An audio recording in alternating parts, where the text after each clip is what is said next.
And so what you want to measure, of course, is 25-hydroxyvitamin D. Never ordered the active form of vitamin D. Indeed, it's the barometer for vitamin D status.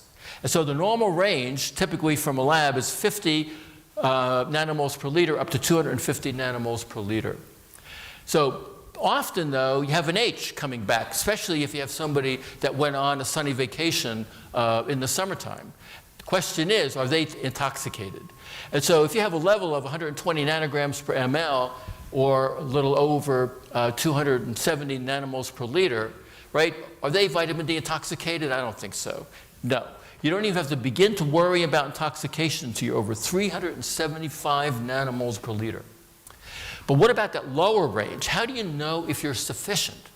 And so we and others have done studies. This is one study that we did throughout the entire United States in postmenopausal women.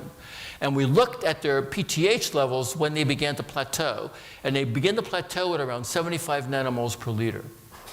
And we also looked at secondary hyperparathyroidism, and they had a 3 times higher risk of having an elevated PTH compared to being above 75 nanomoles per liter. And we looked at the diurnal variation, and we showed, on average in the United States, in wintertime, it's about 47.5 nanomoles per liter.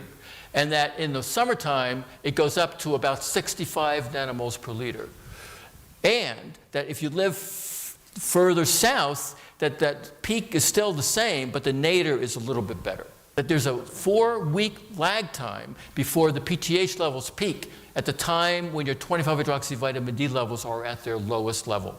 A study of 675 German healthy adults, ages 20 to 90 years of age, that died in some type of accident. And they wound up getting their blood as well as their bones. And they showed typically many had normal bone mass, but some had very low bone mass, osteoporosis. But some had normal bone mass, but a lot of this pink stuff.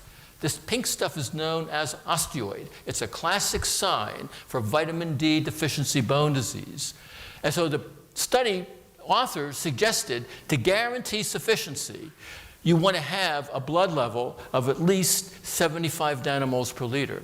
So these otherwise healthy German adults didn't realize it, but they had underlying metabolic bone disease due to vitamin D deficiency.